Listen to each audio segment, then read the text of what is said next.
I want to talk a little bit about systems today, or creating a system.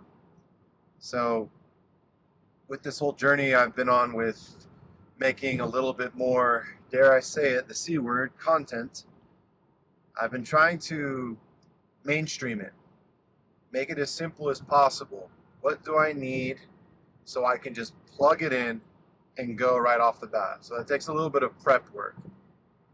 Last night, I was exploring all the settings in my camera and dedicating. I have 3 tabs on my little dial that I can dedicate towards creating custom settings. So, with a little bit of forethought, I set those 3 different settings specifically to video. So I have one that is 30 frames per second with a shutter speed of 60. I have another that's 60 frames per second, the shutter speed of 120.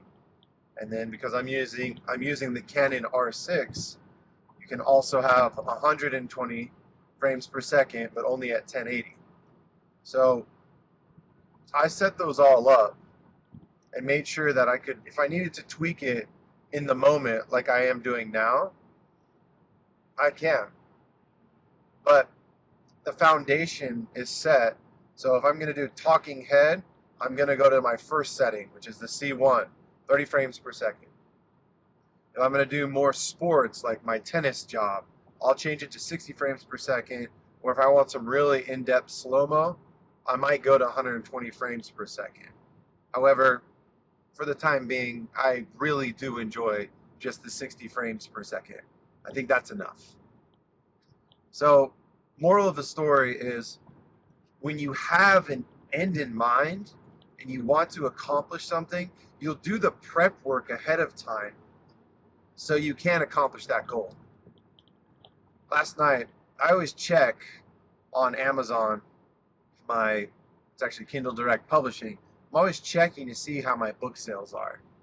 And yesterday, I sold 3 out of my 5 books, and it showed that I had money coming in from those 3 different sources.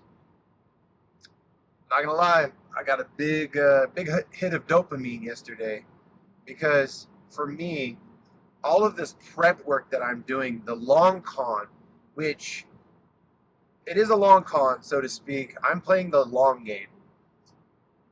Starting to get income from all these different sources, the books that I write, the teaching that I do, the videos that I'm putting out there. The trickle effect is real. It's all starting to come in from all these different angles. My wife is slightly impatient with me because she's like, I want to have kids now, I want to travel now, I want there to be that immediate success. I'm not going to lie, I want that too.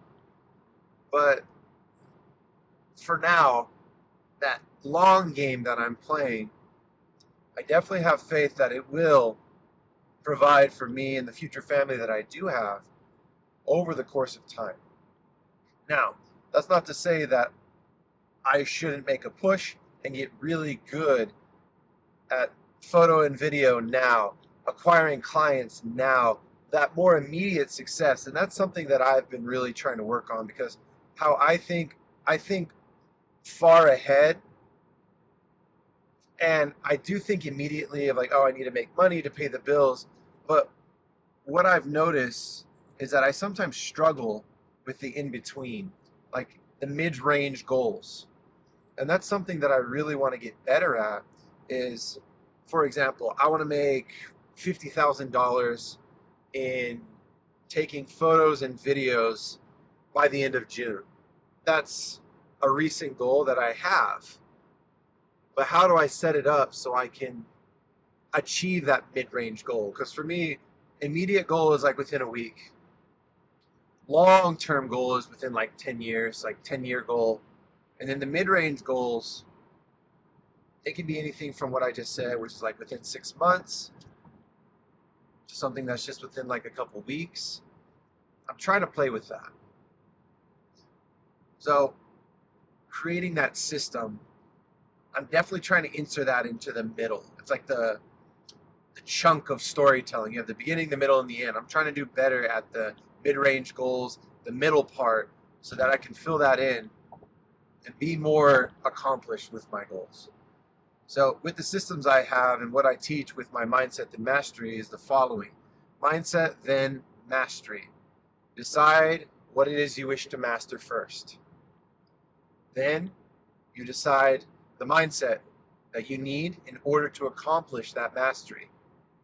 And the then is everything you need to do in between to achieve that mastery.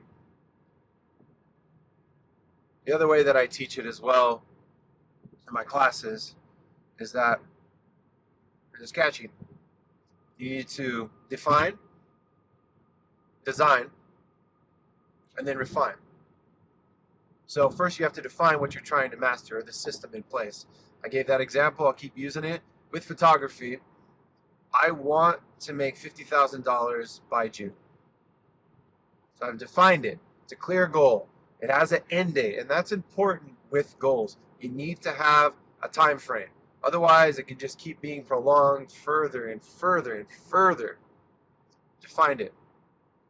Then I need to design it. What I've been doing is like I said, I designed my button so I could do more video. And the purpose of these videos, besides reinforcing what I've just learned and teaching it to strangers or friends and family on the internet, it's so I can practice. This is all practice. This is how I view this. With this practice, if I am consistent with it, when I do get hired out, it's not going to be a big surprise. I'm not going to be scrambling when I have to provide for a client. It'll be practiced, it'll be rehearsed, and I'm good to go. So that's the design part. The refine just comes once you have those first two steps. I've defined it, I've designed it, now I need to refine it. The big part of refining for me though is, and it kind of goes back to the design phase, I need to put more of my stuff online. I have been doing things for the last, I don't know how long, 10, 15 years, strictly for the enjoyment of it. I like learning things, I like doing things. Putting it out there, that's something I've really struggled with. You can call it imposter syndrome, fear of being judged, whatever it may be. But I now view putting this stuff online as strictly me practicing, showcasing what I got. It's not going to be good at first. It never is. And that goes the same. And tennis has been something that it's been something that's really given me courage, because my tennis game, still developing, but where it is now compared to where it was 5 years ago, and throw that back even further, 10 years ago, it's way better. It really is just way better than where it was. So that same principle of my photography and videography right now, it's not going to be the greatest. It's going to be that awkward phase, but you have to go through that in order to get better quality and to learn from your mistakes. Don't get me wrong, you learn a little bit from the successes, you do, but you learn more from your mistakes. That's the truth. You learn more from them. So as I practice, as I keep refining and learning about which button does what on the camera, how to better edit my photos and videos, how to color grade my videos, all of that is just experience. And me putting this on the social media platforms like YouTube or TikTok, I'm just going to keep viewing this as practice. So creating a system in place that helps you overcome fear or helps you learn things, it's all about how you frame it. I view this as practice. For years, I thought I had to have absolutely perfect content in order to put it out into the world. That's what I thought. So I didn't do it. Big time suck. I went and learned other things. I did other things. I don't necessarily regret it, but now's the time for me to learn and refine this process that I'm creating.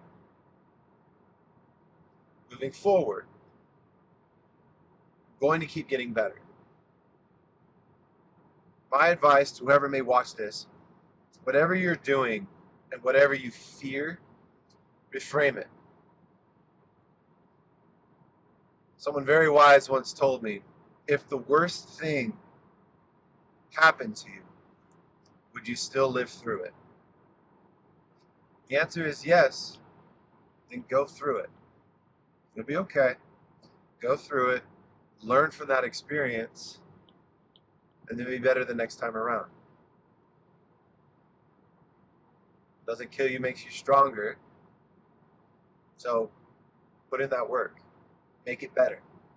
And once you do that, once you have that system in place, you'll be amazed by how much, not only how much you'll grow, but how much you were being held back wasn't because of external forces. It was because of you. And that's something I'm coming to the realization. The external forces weren't holding me back. I was holding me back. Coming back from my trip in Cape Verde, I realized making do with what you have, that's all you can do. And when things start to get a little bit better, you upgrade. You upgrade, a little bit at a time. Don't hold yourself back any more than you have to. Start where you are, just like Arthur Ashe said. I'm going to butcher the saying, but I'll throw it up on the screen later. Start where you are and do the best with what you can. Here's the corrected one, because I know I got it wrong. Don't hold yourself back. Keep going. Learn from your mistakes. You'll be amazed by how much you can accomplish if you're willing to go through that process. Make those systems. Reframe your mind. See you guys.